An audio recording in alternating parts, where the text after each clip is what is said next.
vēl vienā Politika LV podkāstā. Šoreiz būšu es, Rihards Mikas, trešais raidījuma vadītājs. Iepriekšējās epizodēs jūs iepazināties ar Olafu un Daigu Pirogovu. Un šodien mums ir īpašs viesis Dāvids Rubens no Līvāna novada Domes. Sveiki! Sveiki! Domes novada priekšsēdētājs. Un kāpēc ir mūsu viesis šodien ir ļoti ikonisks, jo mūsu tēma ir jauniešu politikā. Un tas, ar ko es varbūt gribētu sākt, ka mani bieži nepamet sajūta, ka jauniešus politika atbaida. Un ja viņi tomēr iesaistās, tad tas notiek tādu ar ļoti spilgtu ideoloģisku pārliecību, kas varbūt nedaudz emocionāli nomāca to pašmērķi, kāpēc vispār būtu jānāk politikā. Tāpēc man ir liels prieks redzēt tādu kā svaigu gaisu Līvānos, kur novada vadību pārņem komanda ar priekšsēdētāju, kas ir ļoti jaunāks par saviem konkurentiem. Un, teiksim, netipiski jauniešiem startēja no partijas, kura ir, teiksim, ar tādu ļoti racionālu un saprātīgu ideoloģiju, un kas varbūt nav tipiskākais magnēts jauniešiem, kuri sāk savus gaitas politikā. Un, es domāju, ka tas ir ļoti labs indikators, un es vakar speciāli izskaitīju jūsu komandai, ar kur jūs startējāt vēlēšanās, vidējais vecums bija 36 gadi. Priekš politikas tas ir, es teikšu, ka diezgan maz. Un, ņemot vērā šo fonu, cik izaicinoši bija iziet laukumā un cīnīties ar tādu jau diezgan stabilu nomenklatūru, kas Līvāna novadu vadīja kopš 2002. gada, ja es nemaldos. Un kā jūs kā komandu uzdrošinājāties un kāda bija tava personīga motivācija sākt darboties politikā?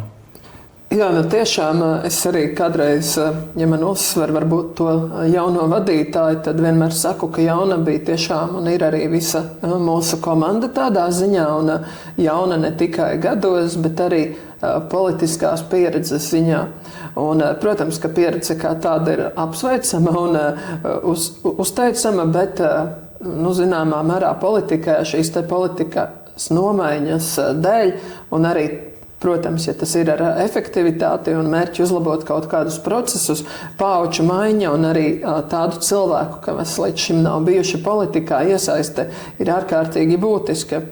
Un līdz ar to es priecājos, ka Līvāna novadā šādu aktīvu iedzīvotāju kopa izveidojās, un tas mērķis patiešām gan toreiz, gan arī tagad strādājot, visa pirmām kārtām bija tā novada pārvaldes uzlabošana, demokrātijas procesos, tiešām vadības procesos, līdzekļu izlietošanas racionalizācija.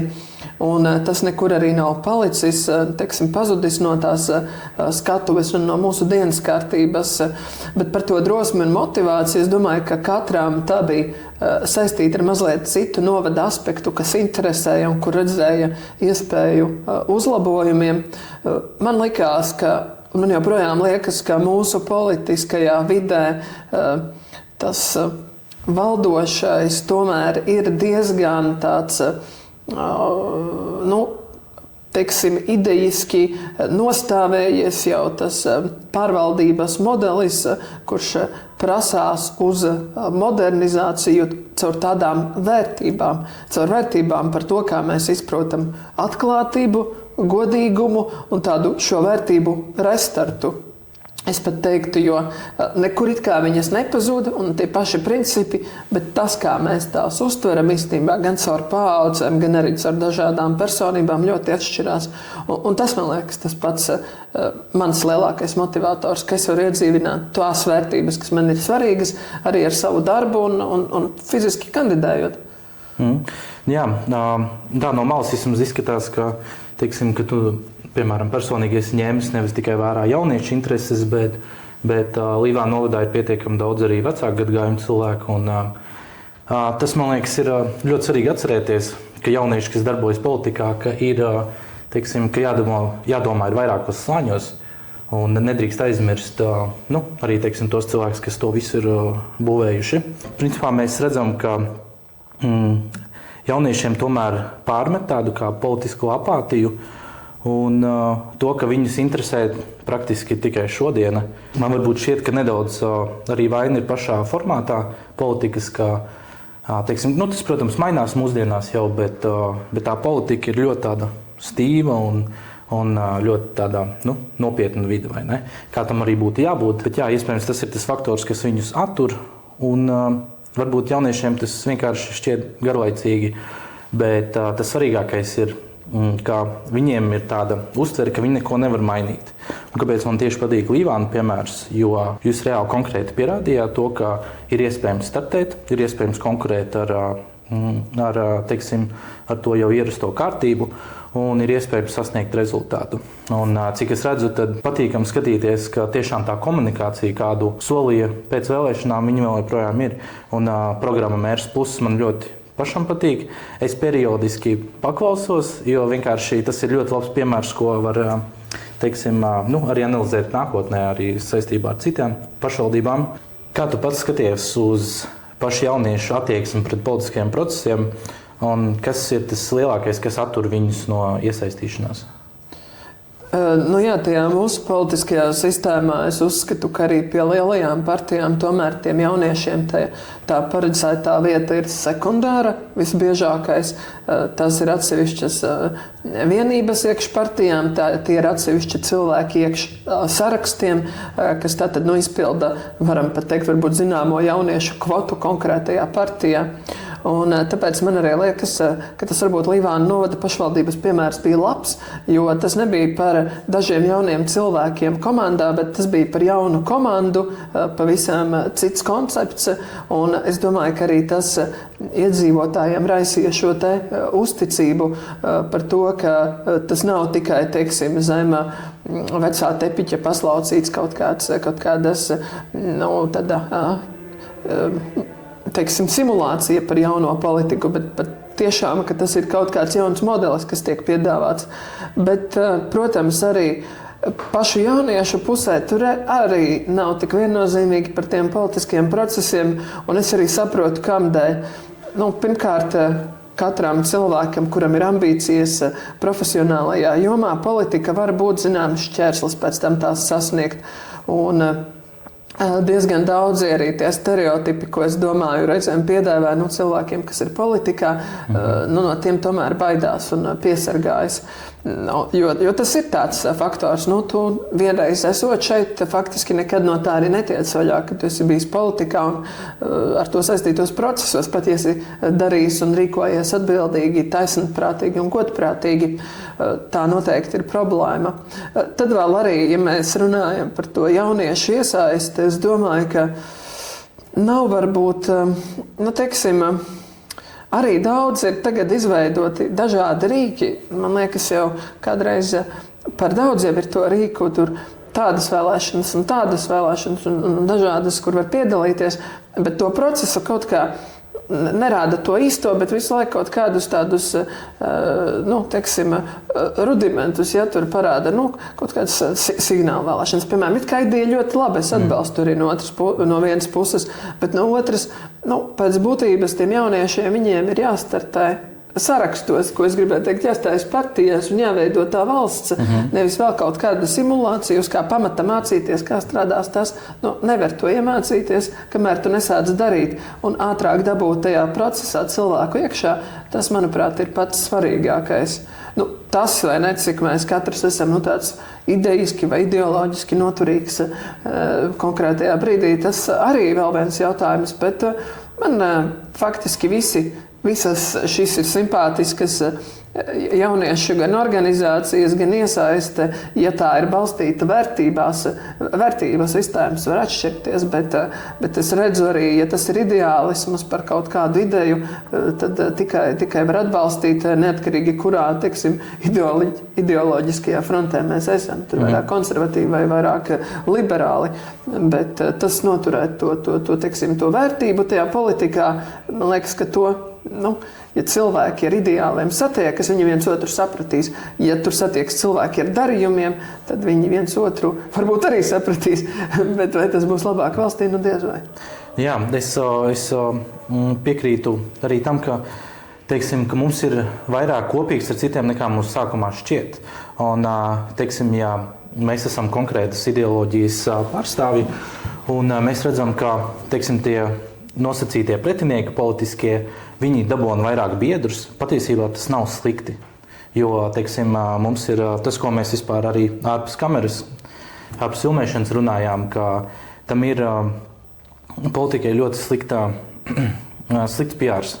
Un, teiksim, ja tu pasaki, ka tu nodarbojies politikā, cilvēki sāk raustīt uz acis, un tam ir viss ļoti slikts tēls. Bet patiesībā tas ir tāds pats sabiedriskais darbs, kā jebkurš cits, ar savām niansēm, protams, un to visu negatīvismu bagāžu, kas ir.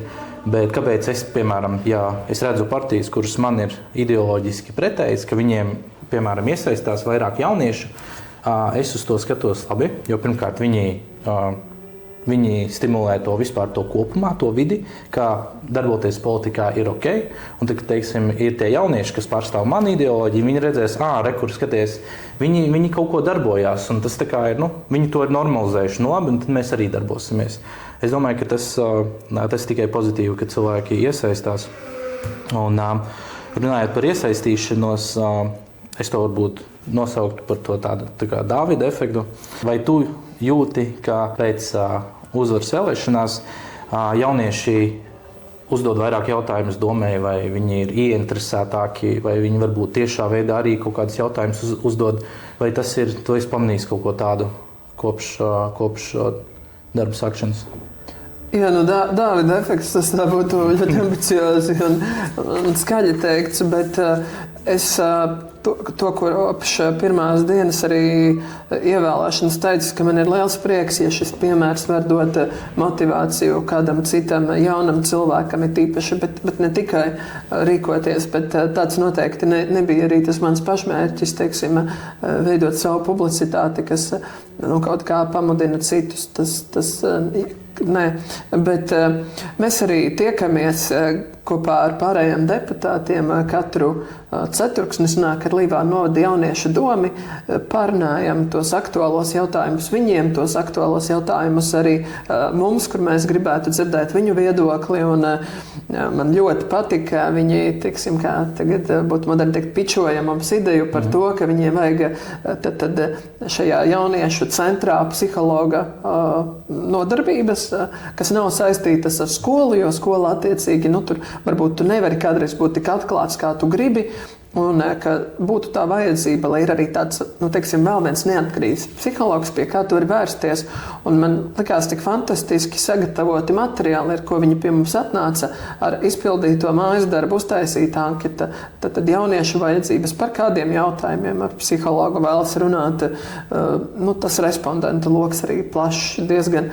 Un tiešām mēs arī budžetā radām tām iespējas, lai šīs psihologa konsultācijas iekļaut, un arī tagad tiek piedāvātas jauniešiem, un arī par mobilo darbu, kas arī ir tāda diezgan inovatīva lieta, es domāju, arī to esam iekļāvuši, tagad cenšamies ieklausīties, bet tas, ko es vienmēr saku, arī, kad mēs jauniešiem tiekamies, neaprobežojoties ar tām jauniešu idejām, ar jauniešu pasākumiem, ar jauniešu centru, jums ir iespējas izteikties un ietekmēt visu novada procesu, sākot no viena pagasta stūra līdz pat nākamajam. Un tās idejas piedāvāt arī plašākā mērogā un saprast, ko vēlas. Bet es sapratu, varbūt, ka arī tāda nedrošība liekas, ka arī vai sapratīs to, ko mēs sakām. Teiksim, pie iedzīvotāju padomju pieteikumiem, tur jaunieši diemžēl nav lielā skaitā. Bet kopumā es teiktu, ka vide ir laba, arī šis te jauniešu domas, tāds orgāns jauniešu ietekmēs, pilda to savu funkciju, aktivizēt uz konkrētām pilsoniskajām aktivitātēm. Bet, es domāju, ka tas viss prasa laiku, sabiedrības nomaiņu, vērtību nomaiņu, un man ļoti patika arī tas par to, ka arī politiķis ir konkrēts amats vai, teiksim, konkrēta darba veicējs. Un arī pašvaldībā, esot domas priekšsēdētājs, man kādreiz gribas teikt, Tikai lūdzu, nedomājiet, ka šis cilvēks ir kaut kāds tas brīnumdaris, kas var tagad atrisināt, vai arī, ka viņš visu dienu, visas 24 stundas ir domas priekšsēdētājs. Viņš arī ir ar saviem pienākumiem, kurus viņš dara, pārvaldot arī gan citus kolēģus kopā, veicot kaut kādus uzdevumus, gan savus tādus neatkarīgos. Un vērtēt to tiešām kā speciālistu, es domāju, kā tādu vēl vienu. Protams, ka politiku no partiju, no organizācijas atšķir tas, ka tur pamatā ir vērtība, un arī politiķi tomēr ir zināms vērtību kopums, kas ir svarīgs un cilvēciskās īpašības, bet tā profesionalitāte kā darba veicējiem ir tas pats svarīgākais, kas vienmēr jāatcerā. Principā ir kaut kādas paralēlas, ko var savilkt ar jebkuru citu darbu, ko dara. Vienīgais tur ir tās, tur tā būtiska atšķirība, ka tevi nominē, nevis tur iziet tam visam, tādam interviju procesam. Un tas, ko tu iepriekš minēji par tām nodalītajām jauniešu organizācijām, un ka mēs, tos jauniešus bišķiņi atdalam no pārējiem, es varu arī daļai piekrist, ka, mēs iegūtu, ja mēs visi saliekam kopā galvas. Un iespējams, ka varbūt tas ir tas viens faktors, vairākie, kas attur jauniešus no tādas iesaistīšanās. Viens ir tas, ka viņiem vienkārši neinteresē, varbūt, vai ne.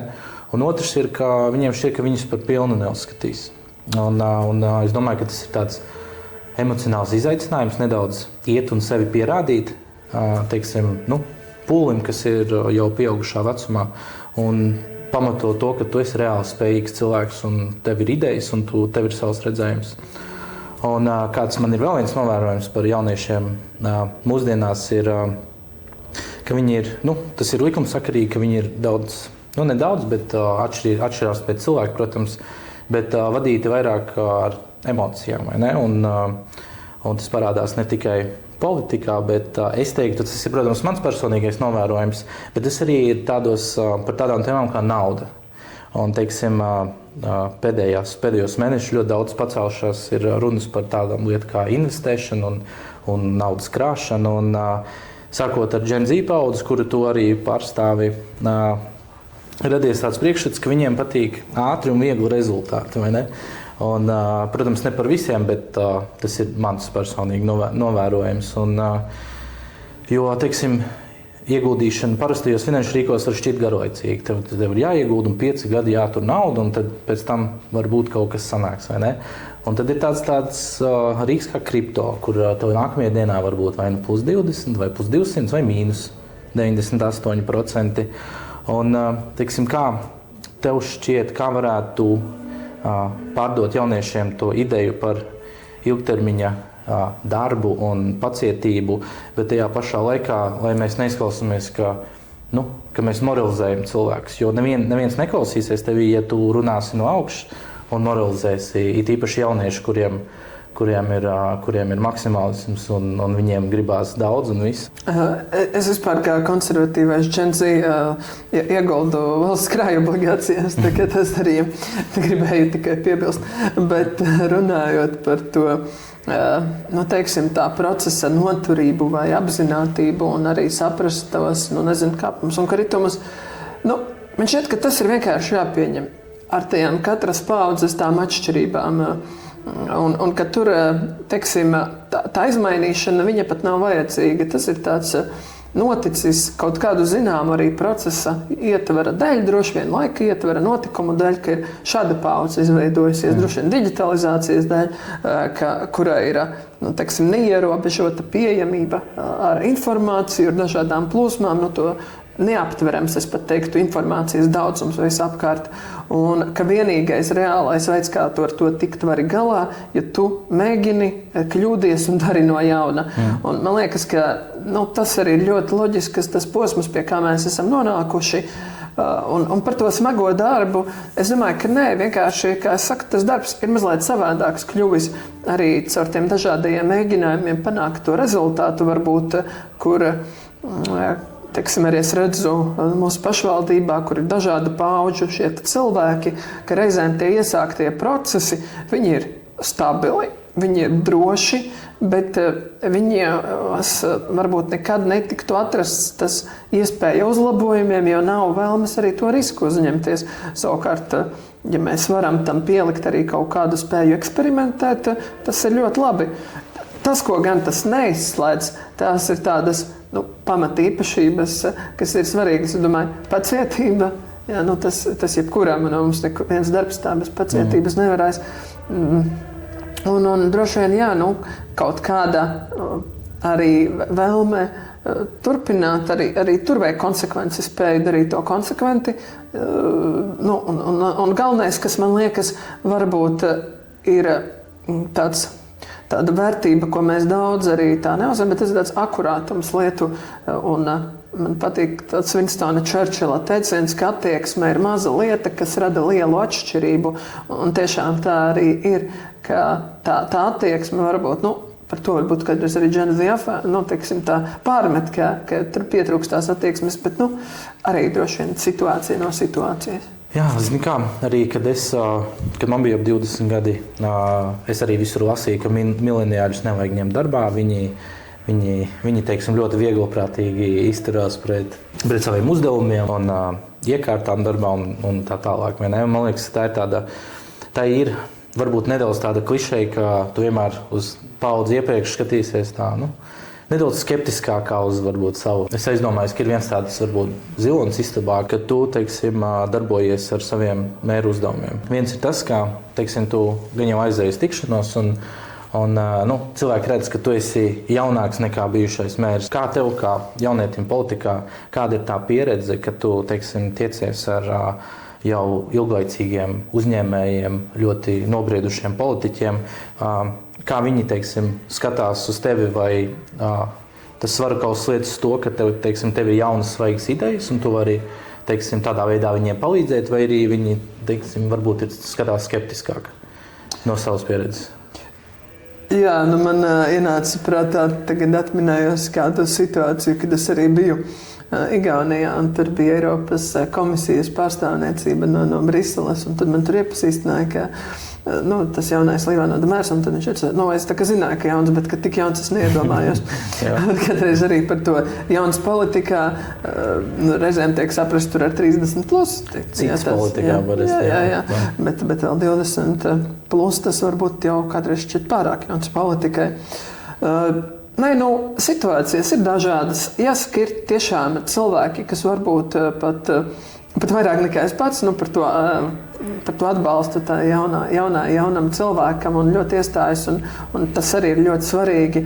Bet es arī uzņemu ar diezgan tādu stoicismu arī tos cilvēkus, kuros ir bažas vai skepsis, un tas ir normāli, jo sava vieta un vispār arī sava kaut kāda atrašanās konkrēti amatā ir jāpierāda ar darbiem. Un, teiksim, nevienam tas, ka viņš ir ieņēmis kaut kādu amatu, nav iedevis, īpašu pret viņu attieksmi, vai arī to, ka viņš ir īpaši izdarīgs vai īpaši veiksmīgs, ir īpaši vai ne politikā, kur ievēl cilvēkus un tā.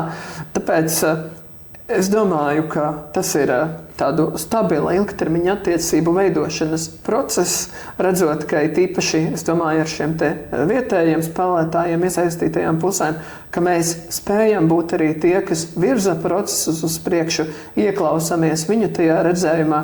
Es domāju, mums ir laba sadarbība ar uzņēmējiem, jo virziens un mērķis jau ir vienots novada attīstībai. Un tā kā tā, es neesmu saskāries ar tādiem atklāti diskriminējošiem apgalvojumiem vai šāda tipa. Man grūti teikt, kāda būtu mana reakcija tad, jo tāpat kā es uzskatu, ka neviens nav slikts, jo viņš ir, teiksim, ilgadējs darbinieks, un arī pie tā, ka mēs gājām ar pārmaiņām, es nekad to nepamatoju tikai tāpēc, ka pārmaiņu dēļ, un tāpēc arī tamdēļ, ka kāds ir tikko sācis, arī tāpēc viņš nav sliktāks par kādu citu. Es domāju, ka vispār kopš brīvības atjaunošanas tā domāšana ir bišķiņ mainījusies. Ne bišķiņ, bet tā, es domāju, ievērojami, jo reakcija 90. gados gan jau būtu nedaudz citādāka.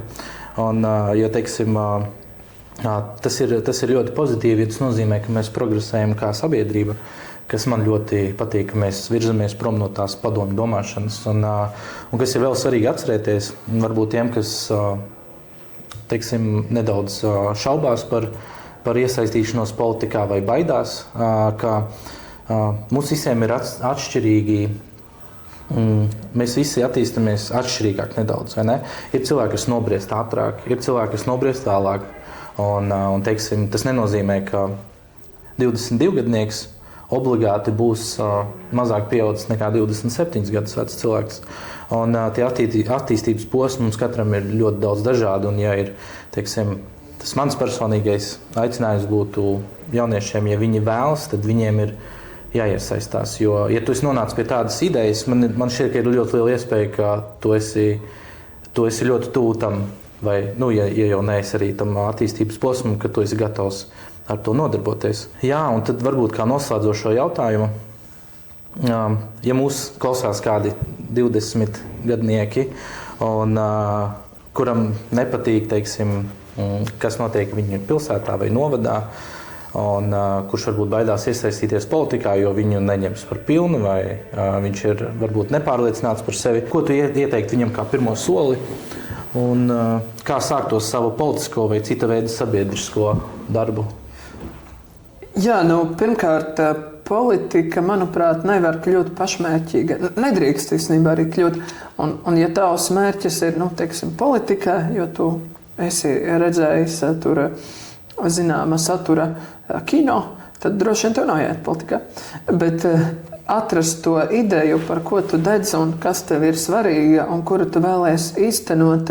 Un tām politika ir ļoti pateicīga vide un īstenībā nav jau nemaz tik daudz rīku, kā to var panākt. Tāpēc par tām savām vērtībām, bet atrast viņas arī nav vienmēr tik vienkārši.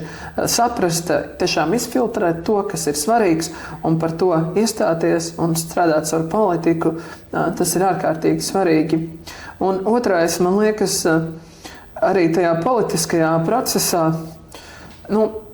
teiksim, tur arī vienmēr ir tāds pārmaiņu process. Tev ir jāmainās un tev ir jāsaprot, ka lietas mainās un cilvēki mainās un tas viss, bet saglabāt arī savu tādu stāju un vienmēr tādu tomēr cieņpilnu skatu gan pret savu politisko opozīciju.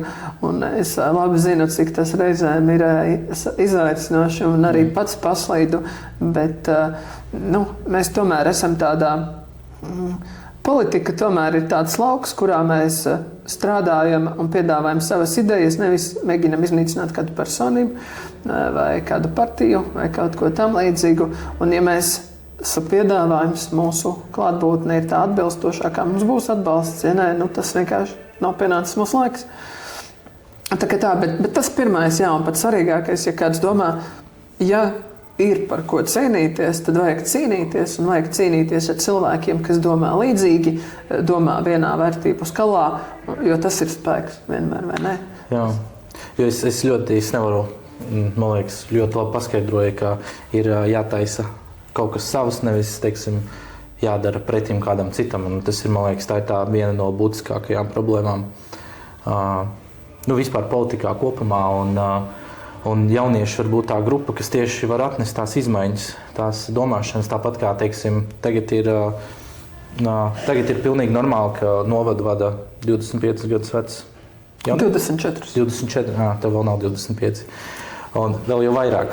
Un, ja mēs varam aiziet, teiksim, no tādas varbūt skeptiskākas domāšanas uz ļoti atvērtu prātu, es domāju, ka mēs arī varam mainīt to kopumā, to